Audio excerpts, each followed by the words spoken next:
without further ado, let me introduce our speaker. Dr. Sharon Hamill is a developmental psychologist. I'm an accountant, so I don't know what that means, except perhaps our psychologist can explain what that is. But anyway, she is works with WASC in the accreditation world, and we're so happy that she's here to lead us through a discussion on SLOs.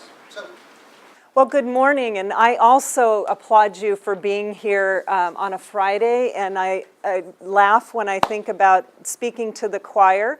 I also know, because I've been involved in assessment on my own campus for many, many years, I know how lonely being a choir member can be too, if you're in a department or an area on the campus where maybe there aren't as many people who are as enthralled with this as you are. I also have to start off by saying I am a convert to assessment. I was one of those people who thought it was ridiculous, and how can we possibly measure things as elusive as student learning, which is sort of funny because psychologists are always measuring things that people say you can't measure. So I'm hoping that I'll convince you that it actually is, I think, a way of reflecting on teaching, and probably will get more mileage out of assessment if we really do start to think about that and talk about it in that way. Before we get started, I want to, they'll give you the 30,000-foot view of assessment by way of context.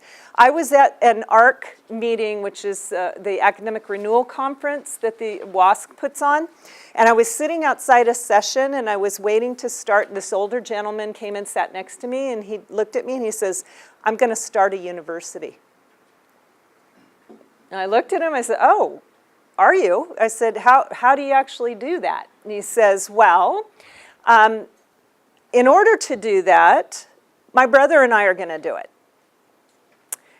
I have a PhD, he has some land, and we're going to start a university." And he was there, to his credit, to get some information about what would the accreditors require of somebody who was going to start a university. But I started to think a little bit about what it is that, if this seems a little unusual, what is it that we do when we're talking about education out to the lay public?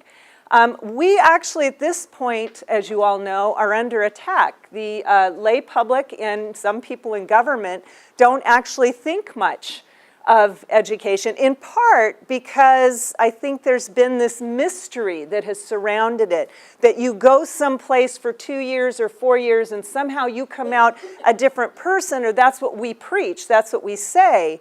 And over the last 25 years or so, people have started to say, well, can you prove it? Can you show us something that has changed since this person went to your institution? And that's really where we started to talk about student learning and how do we know they're learning anything.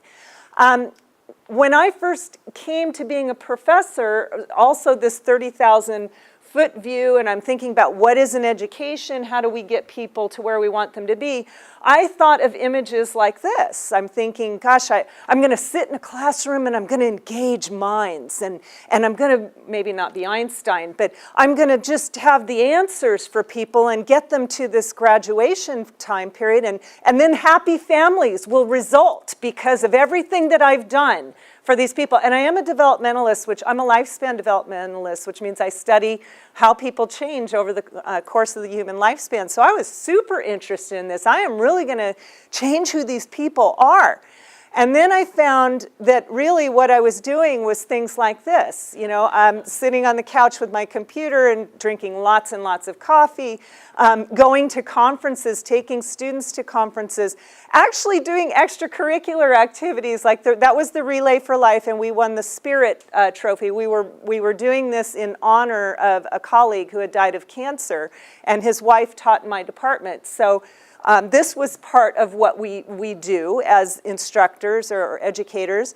That is my favorite picture of myself. Those boys are all full grown now and taller than me.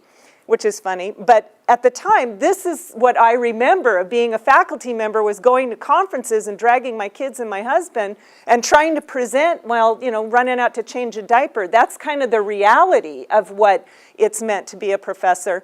That is Dr. Phil Zimbardo, for those of you psychologists out there who know, or others who have heard of the Stanford Prison Study. My students routinely stalk him at a conference so they can get a photo opportunity with him.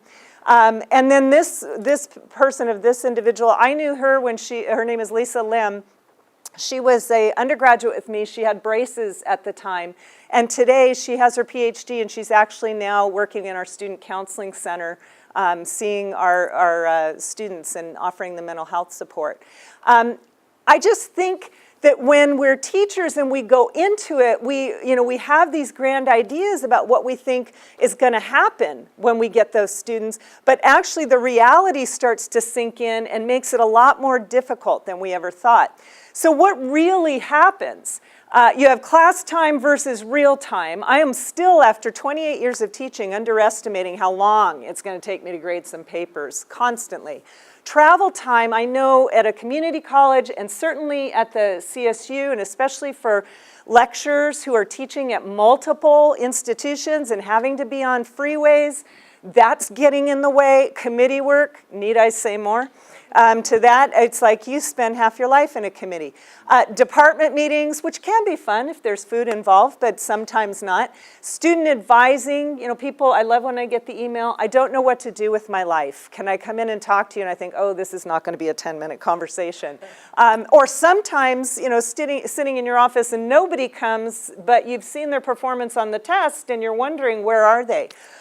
Also, we do research at the CSU. I'm sure some of you, or maybe all of you, have different things that you research. I mean, if you're teaching, you're researching. I don't care who you are. You have to keep up with your field. And then there's, that community service time that you're supposed to add in there as well. So we've got all these things that we're trying to focus on, and then there's your life outside your job, like those kids, or maybe you're taking care of an aging parent, or maybe you have a partner who's in need of some care. So we're living very, very busy lives. And in the midst of all of this, we're supposed to be concerned about assessment.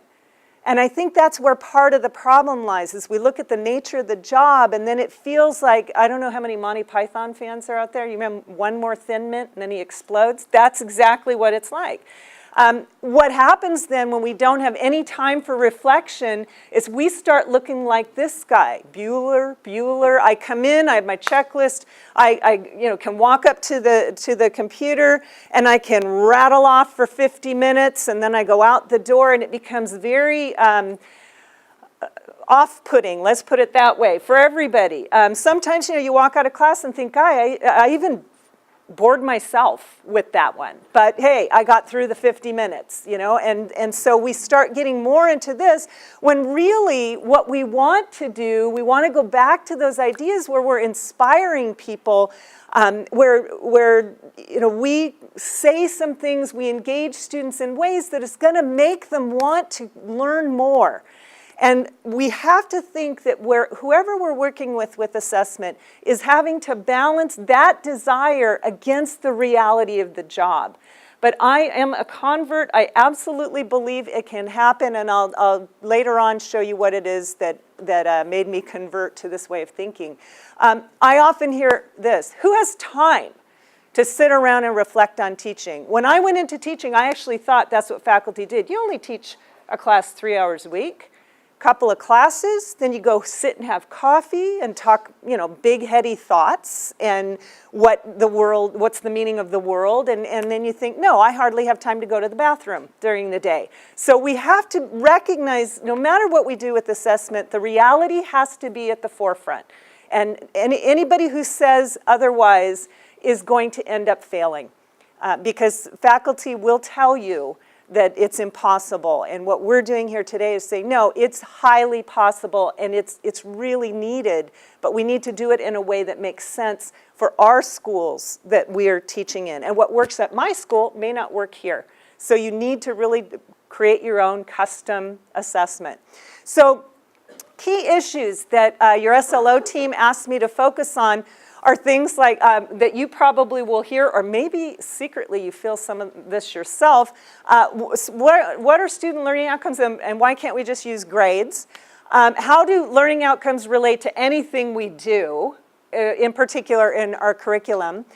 The worst and best practices that I've seen in SLO, some on my own campus, some in my own classes, things I've done that thought, oh wow, that was not good. And then I want to talk a little bit about closing the loop, because to me, in the training that I've done, that was the piece, everybody says that, got to close the loop, got to close the loop. What the heck does that actually mean? And how do you do it in a way that becomes just part of the natural course of things? So we're going to get to all of those. And as a good assessment person, I have to tell you what it is that you will be able to do when you leave here today. You will be able to explain student learning outcomes to colleagues in language that they'll understand and maybe even listen. You'll be able to describe why grades are not good assessment. It's a type of assessment, but it's not a good replacement for trying to figure out whether your students are meeting the learning outcomes. We'll talk about curriculum alignment related to student learning outcomes and why should you care. We'll even look, I'll ask you to think a little bit about the way you currently do things to see where is this kind of stuff happening. And then I'll give you some strategies to help convert some of the folks in your own departments. So first of all, when we talk about teaching, most of us, especially people like myself, I've been teaching for about 28 years, there was no class in how to teach. But what happens, Michelle and others in our program actually had a course in the teaching of psychology. For me, I graduated from Long Beach State in May, and in September I was in UC Irvine as a teaching assistant, writing exams and grading papers with absolutely no training in anything. And I'm so relieved to know today we actually do have classes where the people who are now graduating typically get some experience in how to teach, or at least more instruction than we did. What happens though when you don't know anything about the literature on pedagogy, what you do is you just repeat what was done to you. When we think about the old days in teaching, we really had the teacher at the center of what was going on.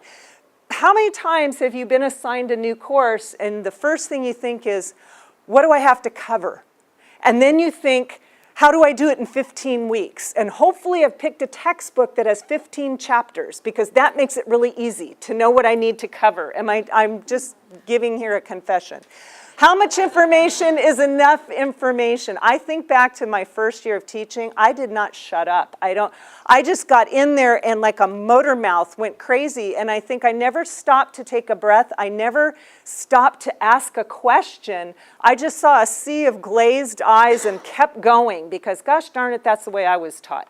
Now we're thinking, this is all about me as the teacher, what I have to cover, what I have to do.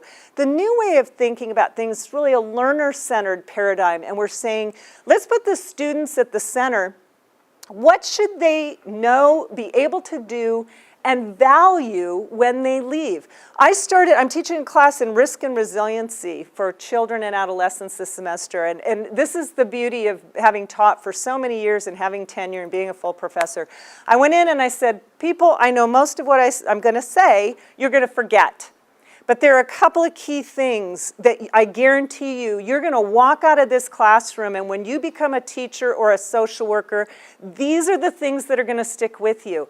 And my teaching of the course is not focused on how many things can I jam into their head. It's how can I be sure that those really key things they need to know they have when they leave me. Kind of like raising children, you're always worried, did I teach them the right things?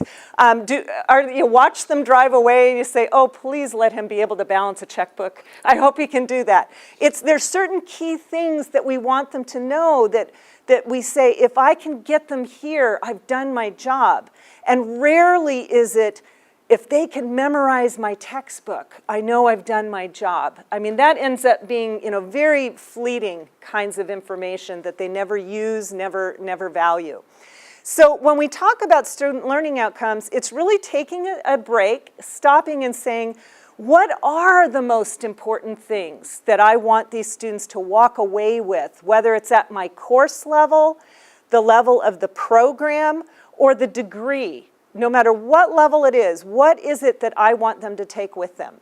So we want to think about what we want them to know, what we want them to be able to do, and what we want them to value. I don't mean socializing them to be little mini-me's and think the way we do, but maybe they might value something like free speech or open discourse or respectful disagreements or tolerance or whatever, but that we're also very intentional about that. What do we want them to come out of Cerritos College possessing? I think of this, not having SLOs is like telling somebody on the East Coast, say, go to Mexico. And what they know is, okay, I got to head west and south at some point, but really no clue on how they're supposed to get there. And that's how in the old days we were teaching, say, you need a degree, not really clear what that degree means, or how we're going to get there. We are giving people more direction so that when they embark on that journey, they actually get to the destination we're hoping that they get to. And that means we have to be more planful about what we're doing there.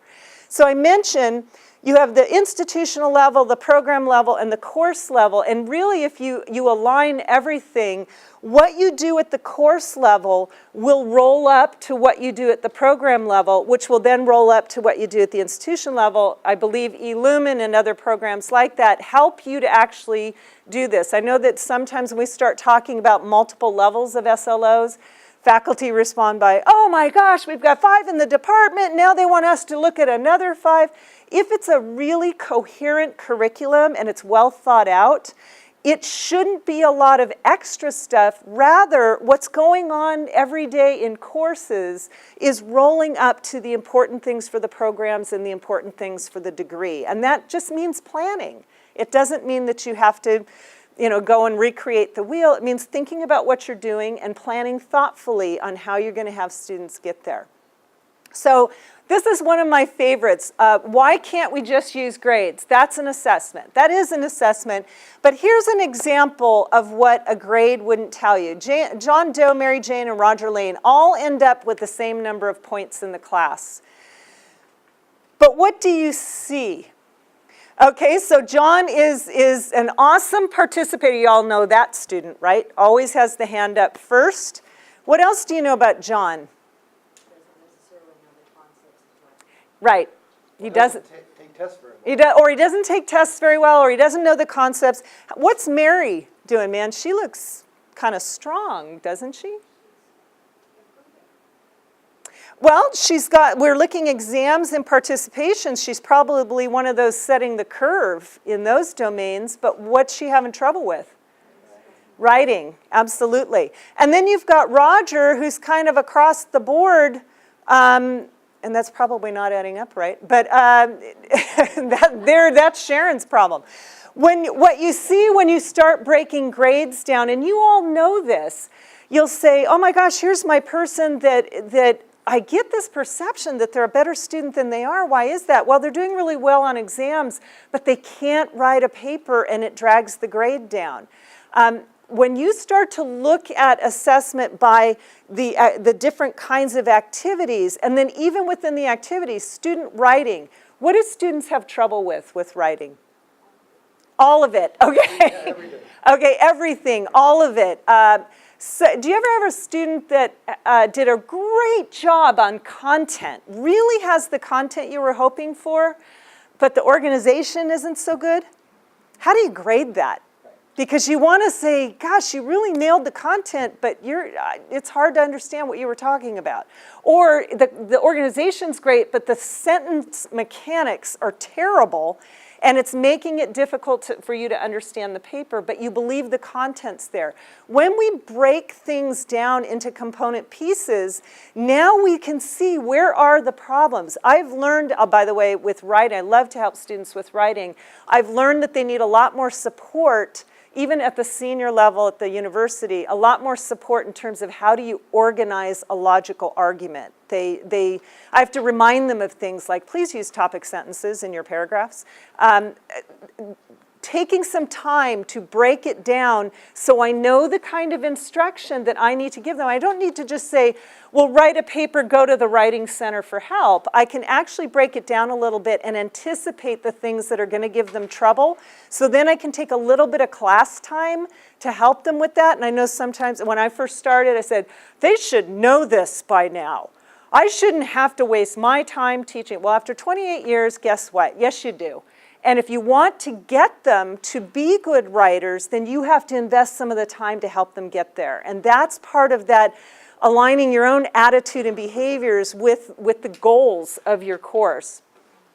So how does SLOs relate to the curriculum? This is funny. In the evaluations or reviews that I do of campuses, it's almost like the SLO discussion. More and more campuses are getting that, and they're understanding, use Bloom's taxonomy, use verbs, so that it's something you can measure. But where I see they're not really clear is like, what do you do next? Like, how does that relate to the curriculum? That's really a question of alignment. How do you make sure that if you're saying writing is important to you, how are you making sure that in your class you're promoting that, in your program you're promoting it, and across the campus, across the college you're promoting it? That's an issue of alignment. So here's an example. Don't let this, blow you away. This is an example of a curriculum map. And what you have on the left are the student learning outcomes, and what you have across the top is your curriculum. And you take the time to say, okay, for this introductory course, what's happening with student learning outcome number 1? Well, we're introducing it. In this example, it's disciplinary knowledge. So that's first introduced in the introduction to the discipline course. Does that sound reasonable? You'd hope so. Would you want to introduce them to the discipline in your capstone course? No, because by then they should be mastering it. They shouldn't be introduced to it. So when you map a curriculum, some of the things that you'll note is there's a lot of blank spots. Every course does not have to address every SLO. Rather, you should have it mapped out so that certain courses meet certain SLOs, other courses are designed to meet some other SLOs, but when you get done, you have introduced, reinforced, and mastered all of the learning outcomes. So when you map it out this way, there's a couple of places that we've highlighted. We have oral communication and interpersonal and team skills here in the box. We see that it's introduced in a laboratory practicum course, and then they go right to mastery and advanced. What's the problem there? No steps along the way. No steps along the way. You were introduced to it once in a course. No other course seems to be doing it. You're introduced once, and you're expected to be at the mastery level with very little exposure to it. Probably it's not going to happen. So when you're mapping, you're saying you're looking for gaps in your curriculum. When we look at the circled one here, the disciplinary ethical standards, we see it's introduced, reinforced, but never mastered. So we don't take them all the way home. That means we have to look at our courses and saying, what role does my course play in getting them to where I want them to be? And no, I do not have to do everything. Actually, I'd be suspicious of a course that's doing everything, except perhaps a capstone course. If you're assessing the mastery at the end of the program, that might make some sense. But generally speaking, no one course is going to do all things for all people. We see here also in this, we have an interdisciplinary course circled. This is the column.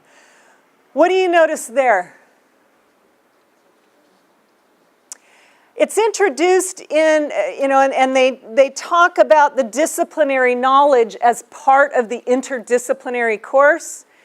And then it's never addressed again. I've actually seen campuses do this. They say, we really value interdisciplinarity because that's kind of one of the hot things to be able to do. And then when you look at their curriculum, you say, well, if you value it, why isn't it here? And they say, well, it is. We introduced it. I wouldn't say that's telling me that's a real strong value when they don't follow up. It's not really doing much more than introducing a discipline in that course. I start to ask, what role does that course have? I've actually seen maps where a course has played no role, does not address any programmatic level student learning outcome. What should the question be there? Why have the course? This is where, Michelle may remember this. When Cal State San Marcos started, we had a class called Computer Applications in Psychology, because this is 1989, and we are going to distinguish ourselves as being, on the forefront of computer technology in our education. And that class taught Word and Excel and how to use email, and we were living large, living the dream. We were at the top of the game because in 1989, there weren't many courses. What happened over the course of 25 years? Students caught up and passed us, and so we had to go back and say, do we really need this class anymore? They're coming in teaching us tricks with Word and Excel and whatnot. And so we ended up taking the course out of the curriculum. That's assessment. That's looking at it, but we're doing it with assessment. We do it in a more systematic way.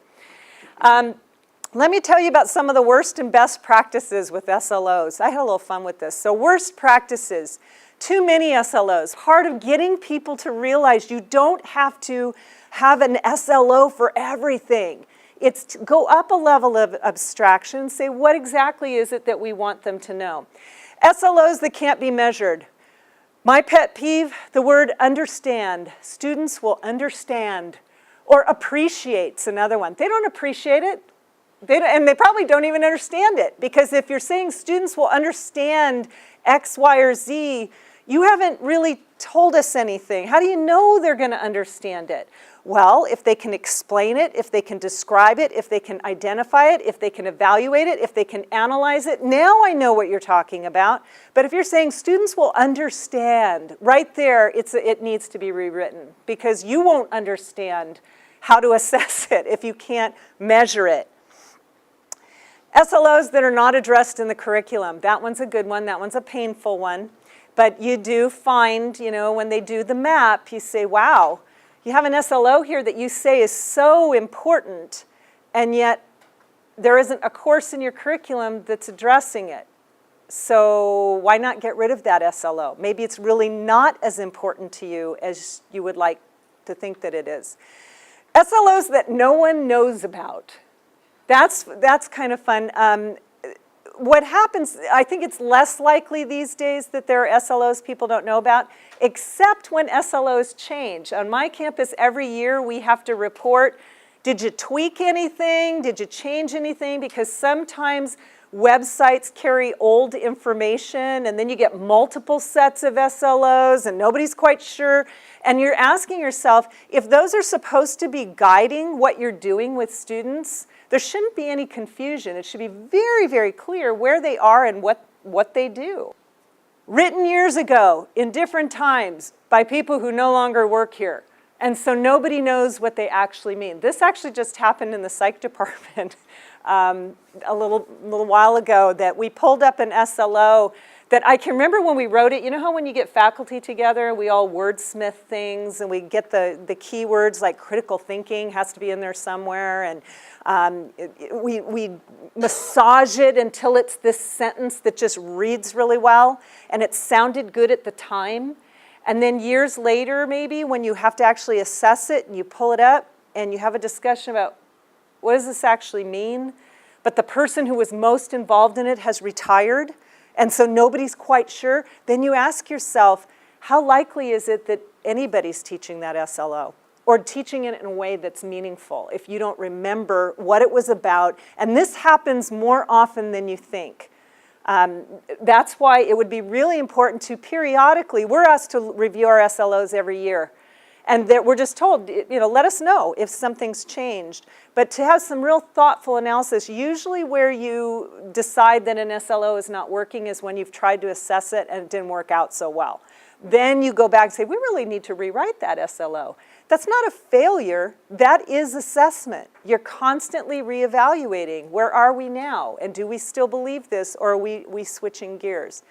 SLOs written to appease accreditors. So if you see certain SLOs and there's not the required stuff behind it to back it up, like a curriculum map or some assessment of it, you see that, okay, these were just done to satisfy the review team coming in. And review teams pick up on it quite easily. So it's never a good idea to write it to appease an accreditor. So those are some of the worst situations. What about best practices that I've seen? 5 to 7 program level student learning outcomes. That's really, if you could get down to 5 to 7 key things for your program, you're probably doing a pretty good job. And your program review process at Cal State, our review process is about 5 years. And the idea is that you would get through all of those learning outcomes in the 5-year period. If you have 5 of them, that's 1 a year that you focus on.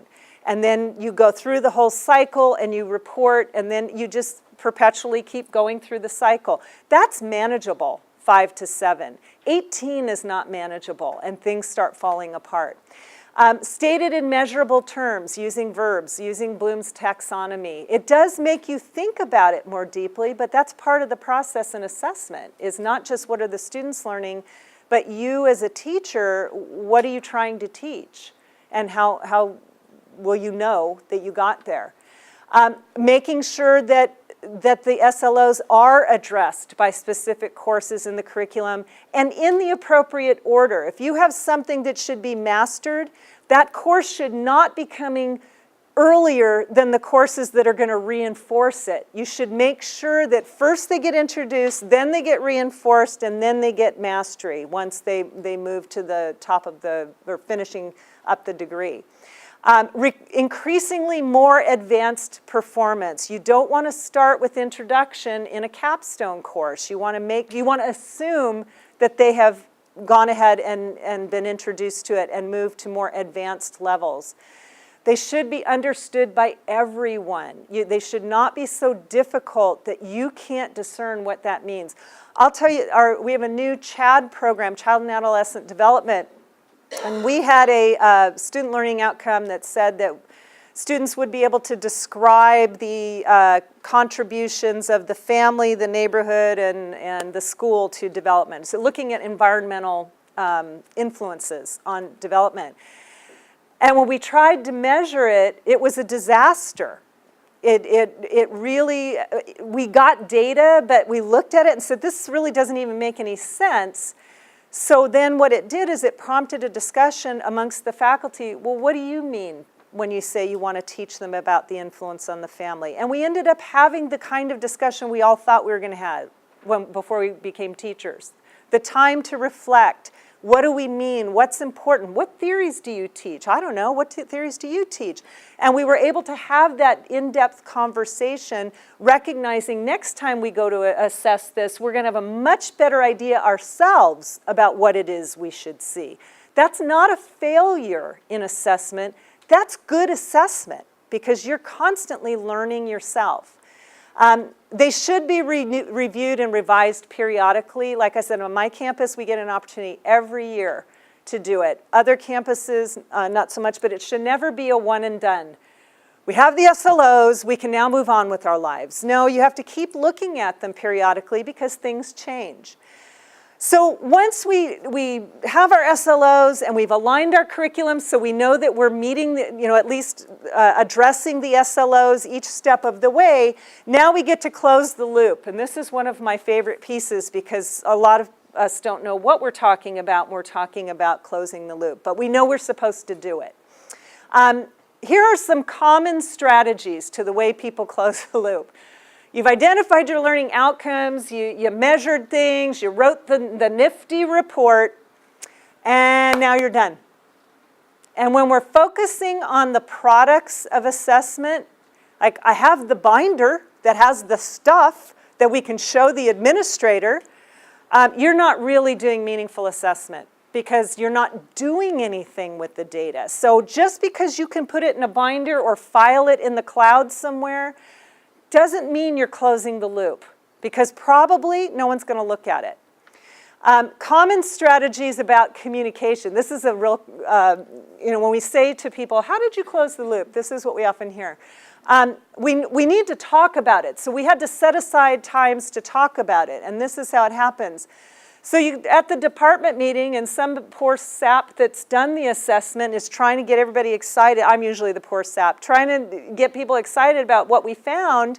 And then you get, all right, let's move on to other business. And then we can say we had a discussion at the department meeting, and we can put that in the report. Is it only my campus that does stuff like this?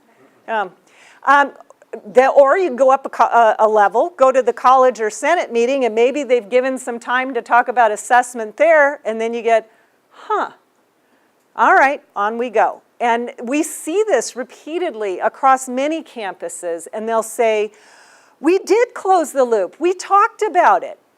But really talking about it with no action doesn't get you anywhere. So what was talking about it going to do? Some of the ones I really like are the brown bags, which I also call assessment people finding friends. So you say, let's have a brown bag lunch, or let's have an assessment thing where all the choir comes. It's a start. It should not be the end point. But I'm not belittling it at all. Where the problem is when this is considered closing the loop. And say, all right, we had this great one day and we're done. And then your SLO committee gets to go on and say, how do we pull them along again? No, this is just one piece of information, one day in the ongoing discussion. Another way, this one is, and this will be the SLO committee, the panic committee that has to figure out what are we going to tell the accreditors when they're here? What are we going to say to the reviewers? And that's, it's like clockwork. People get a certain amount of time before the reviewers come back.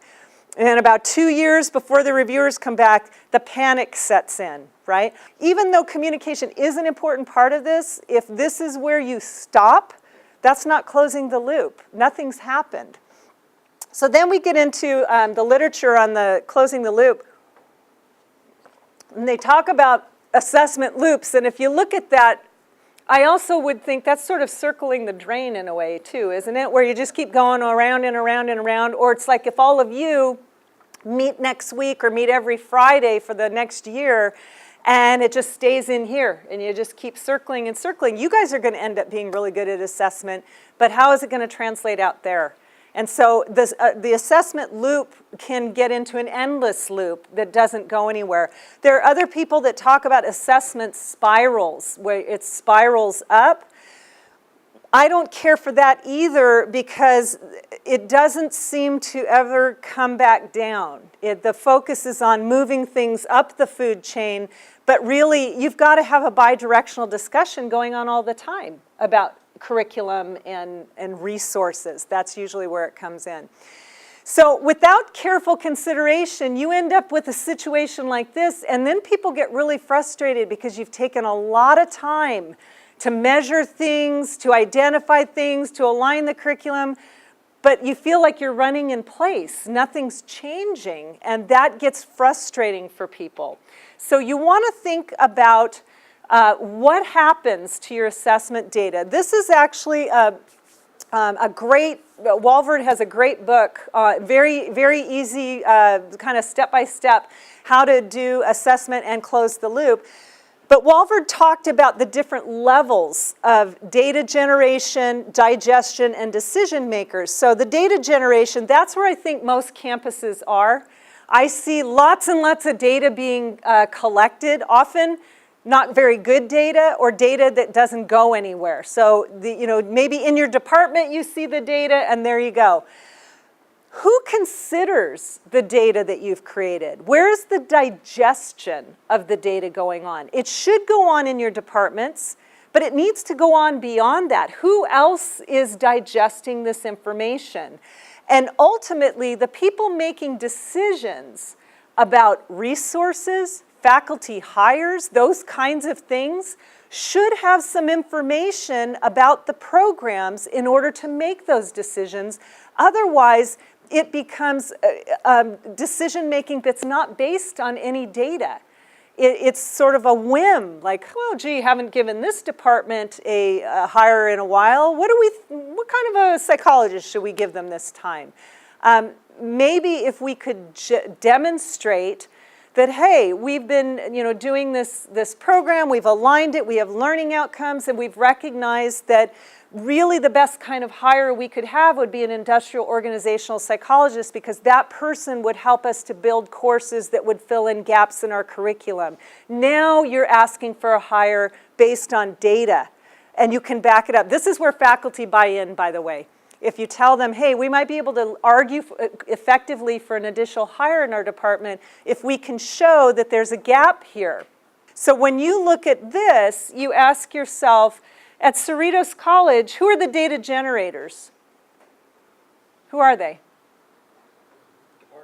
Faculty. Okay, we say faculty, departments. Anybody from student affairs? Didn't I hear somebody from student? Okay, student affairs generate data? Yep, they do. And actually, when you're reviewed for accreditation, they look at everything. They look at student affairs and academic affairs. So on my campus, student affairs was nailing it. They had it well organized. The information went from the lowest level all the way up and back down again. The academic affairs side, where the faculty in some cases were balking at things, that's where the problems were. Who digests the data here? Do your departments have discussions, time set aside to discuss your assessment data? They're supposed to. Okay, in theory. Okay, and then we say the discussion might be all right, let's go. Yep. So you have to ask yourself, how are we digesting it? How can we use the data to make cases for resources that we might want to get? And then who are the decision makers here? Administrators, but there'll be key administrators that make decisions about certain kinds of things. So the administrators that academic affairs and student affairs are trying to convince are probably different people, but ultimately it goes all the way up to the top, right? And you're going to have your best case if you've got data to back up what you're trying to do, and you show how it is going to lead to the improvement of your program in student affairs or your program in academic affairs. Yes? I don't want to take you too far off topic, but you're really hitting on a key issue right now for our college, which is faculty hiring. Mm-hmm. And what I hear you saying is we really need to have SLO data presented in our model for what we consider when we think about hiring. Absolutely. You say, here's something we really value, and here we've got maybe only one person who really can teach to that, and so we think our curriculum would be strengthened by doing this. One thing I will tell you, my dean, when I went and met with him and said, so what do you think about those annual reports? And he says, what about them? And it became very clear that, to his credit, the reason he wasn't reading them, we weren't sending them to him. And that assessment showed us, oh my gosh, we actually haven't been sending this to the deans. The minute I sent it to the dean, then he saw this as an opportunity to tell the programs, I'm not going to consider your hires unless I can see your assessment data and you can make a case for it. And boy, all of us, that did more to light a fire under people than anything I could have ever said or done. And so that was engaging a decision maker in the digestion of the data, in helping to make arguments for why we need these kinds of resources. So lastly, in terms of what can you do in your department, paving the way for culture change, it is hazardous. I often see or have said as a psychologist that assessment people need good support groups. I went to the WASC assessment leadership training, which is 2.5 weeks living in a dorm. 2 weeks at Holy Names University in San Francisco, Oakland, and then a couple days at Cal Poly Pomona. And what became very apparent to me right away was when you get a bunch of assessment people together, it is a support group. You kind of like, you're speaking my language. I don't have to defend myself every time. I'm not worried I'm going to offend you by saying, does your course meet this SLO? It was really invigorating, and I mentioned we drank a lot of wine too, but it was really invigorating, and it became really clear, seriously, as a professional, that and having been in assessment for a long time, you can be the subject of some really abusive behavior on the part of your colleagues, and that has to be recognized and not tolerated. First of all, you win some, you lose some. Recognize, don't waste your time trying to convince the person that is absolutely certain this is a waste of time. Let them go and think someday that person will retire. Seriously, it's going to be a time suck for you, an energy suck for you, and what I have seen even on my own campus, as more and more people have become accepting of assessment and actually looking forward to it, believe it or not, we have a faculty learning community on assessment, people who volunteer to meet and talk about assessment. As that's happened, I'm hearing less and less of the nasty ones. But every now and again, somebody shoots me an email with a link to an article that proves this is garbage. And so I say, all right. Start with an issue people care about and make a point to focus on that in assessment.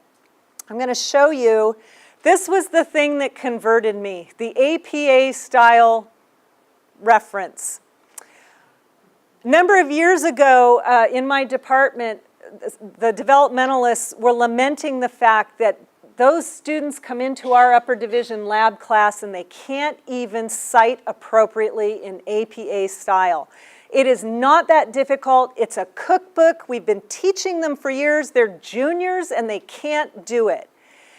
And then we asked around the table, who's teaching APA style referencing? What happened? Crickets. No one was teaching it. And we thought, oh, that's why no one knows how to do it. So then we said, all right, let's say the lecture course that the students take the semester before they take the lab course, let's agree as a faculty that we'll take 10, 15 minutes out and explain the pieces to an APA style reference. Well, guess what happened? The next semester when the students came into the lab, probably 3/4 of them could do it. And I thought, this is my conversion moment where I'm assuming it's the student's fault. I'm assuming everybody in my department is doing it, and so therefore I don't need to do it because it'll be redundant. But by just asking a key question, discovering there's a huge gap. And now when we do get assessment data back and we see some weaknesses, that becomes a target for what we do in the classroom. And that's a meaningful discussion that actually does lead to change. And that was what convinced me that maybe this wasn't all a bunch of hooey. Use the data you've generated. Don't stick it on a shelf and let it gather dust. As I've been saying, link the findings to your hires. Link the findings certainly in your program review, but even in your promotional materials, or you're trying to get people to come into your different disciplines, you could come up with some really nice promotional materials that show, hey, when our students get out of here, 85% of them are writing at a really top level, showing them the value in what you're doing, and not just put that in a report and put it on a shelf. One of the best things that happened for me with regard to assessment, one of my good friends was the faculty center director. And what we did was we partnered. So when I held assessment workshops, I did it in the faculty center, where everybody loves the faculty center because that's where you learn good teaching techniques. So we started doing assessment workshops within the confines of the faculty center so that people were associating it with one more great way to improve your teaching. Just like the next app that they're coming out with that will, change the way students do oral presentations or whatever. It became that kind of a feel that, there's a group of people meeting to talk about this because they're all interested in teaching. And that was an important message, I think, to send to the rest of the campus. Teaching as research. Because you're collecting data, you actually can get a lot of mileage out of this and write some papers on it or share at conferences about what you're doing. And there are some faculty that you have that are really, like, oh, I don't want to do this stuff. I really want to be focused on my research. You can actually, there are lots of teaching journals in the various disciplines. There are conferences that are held. And this is another way to invigorate, is to start a faculty learning community on reflection in teaching and making assessment part of it. Yes, you'll get choir members initially, but as they start to see that there are some benefits to the professional development of the members of that faculty learning community, then all of a sudden it's more competitive to get on the faculty learning community because more people want that kind of experience. So, what I would do in terms of making, hopefully, this presentation useful to you is think of 2 actions that could be made in your own corner of the campus that would result in improvement in closing the loop. If you're in a department that only talks amongst yourselves about your data, maybe you invite the dean to come in to talk about your strengths and weaknesses and have a discussion about how might we get more resources so we can address the weaknesses we've identified. There you start to see it will become more important to your department to engage in that process, and you have the benefit of having the dean or whoever your superiors are, direct line, to have them know what it is that you're doing and how engaged you are in student learning, and that certainly helps when it comes time to start doling out resources. So I just encourage you to keep on with what you're doing, to build the relationships that you've got here. Know you're not alone. You don't have to have like a 12-step program or anything to get through this. But I do think it's important that you take assessment out of the closet. I mean, we used to talk about, I'm a closet assessment person. I kind of like it, and I don't want anybody to know I like it. Put a little spotlight on that and make it something that you can be proud of and work with colleagues on together to get to the places where you're trying to go. So yes, I am a cheerleader, but as I said, I started out as being one of the biggest, like, no way, I'll never do this, until I saw how it improved my own teaching. So I offer you that, and again, I applaud you for being here on a Friday to talk about these really important things. So thank you for your attention.